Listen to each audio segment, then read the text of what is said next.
Halo teman-teman, kami mahasiswa dari Universitas Tarumanegara, jurusan Psikologi tahun 2020. Perkenalkan, nama saya Nicolette Kevin Rose dengan kedua teman saya Ferdinand dan Dava Aulia, ingin menyampaikan dan memberikan tips dan trik yang bisa kalian gunakan untuk menghadapi stres di masa pandemi ini, terutama saat PJJ berlangsung. Nah, sebelum kita masuk ke dalam tips-tipsnya, kita harus tahu terlebih dahulu apa sih yang menyebabkan kita sampai bisa merasakan perasaan seperti itu. Agar dapat mempermudah penjelasan, kami menggunakan teori PERMA dari psikologi positif. Dan juga dengan bantuan survei yang kami sebarkan terhadap 141 partisipan dengan jangka umur 17 tahun sampai 24 tahun. Nah, di teori PERMA ada 5 aspek di dalamnya. Yang pertama, positive emotion. Yang kedua, engagement. Yang ketiga, good relationship with others. Yang keempat, meaningful life. Dan yang terakhir adalah achievement. Pada bagian positive emotion terdapat 3 aspek di dalamnya, yaitu masa lalu, masa kini, dan masa depan. Dalam aspek masa lalu, kita dapat melihat bahwa diri kita itu belum bisa menerima ataupun memaafkan kondisi pada saat itu. Kemudian kita lihat lagi dari aspek masa kini. Masa kini itu banyak sekali orang yang tidak bisa menaruh pikiran mereka pada satu hal saja, atau tidak bisa fokus pada satu hal saja seperti pada saat masa PJJ ini. Kemudian pada masa depan, aspek masa depan, banyak sekali orang yang sudah pupus harapan untuk melihat apa yang akan terjadi di kedepannya. Selanjutnya ada engagement. Dalam engagement ini ada 3 aspek juga di dalamnya. Yang pertama, vigor, dedication, dan absorption. Dari ketiga aspek ini, kita dapat menyimpulkan bahwa pada masa PJJ ini, banyak sekali orang yang stres dan kurangnya dedikasi dengan apa yang mereka sedang lakukan. Padahal engagement ini mengajarkan kita untuk bagaimana kita merasakan adanya keterkaitan dengan hal yang kita sedang kerjakan.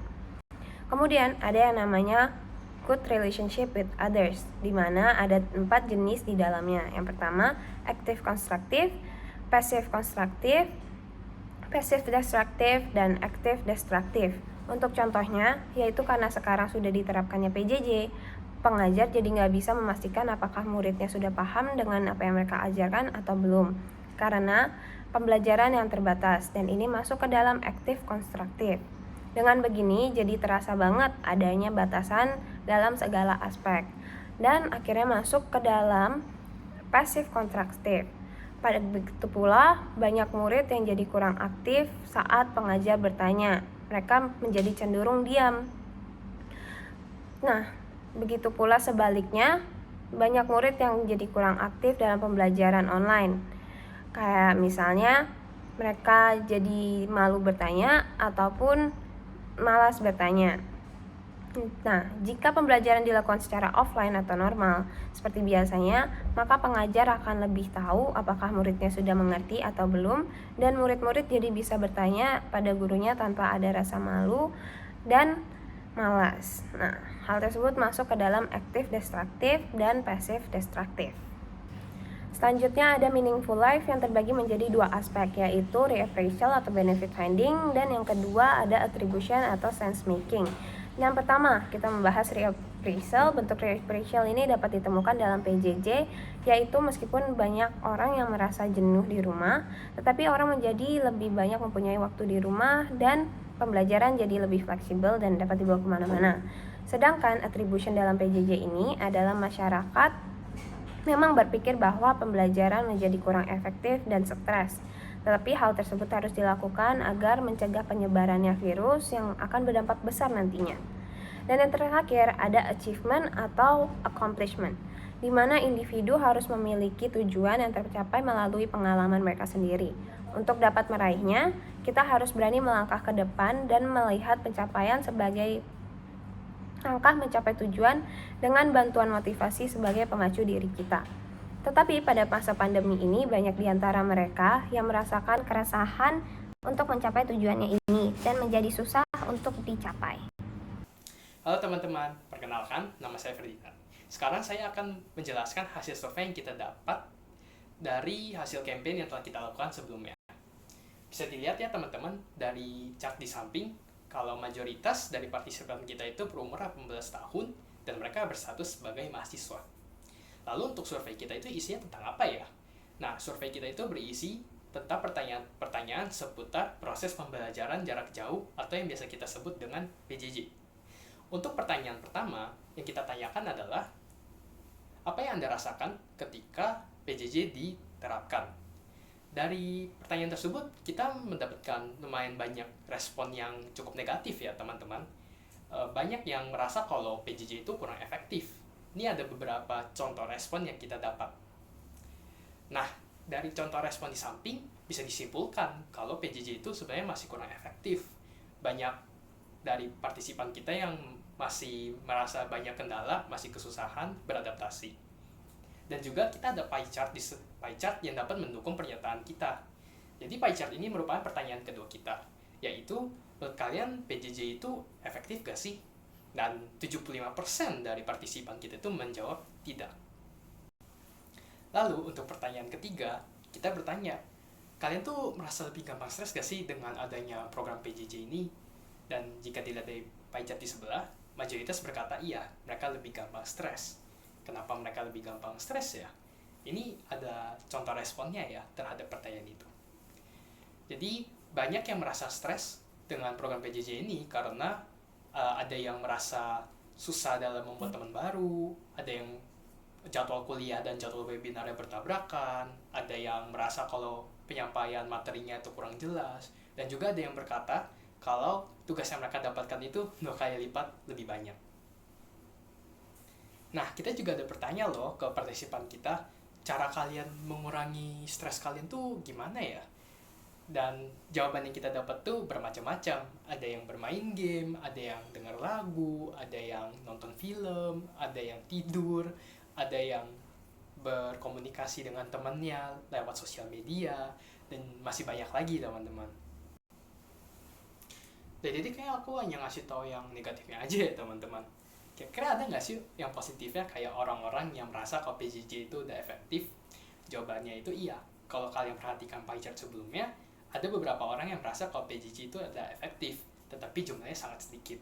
Ini adalah contoh respon mereka, dan sebenarnya mayoritas dari respon mereka tuh kayak mereka tuh nggak harus bangun pagi, dan juga mereka nggak harus ngeluarin biaya lebih untuk pulang pergi kampus seperti itu.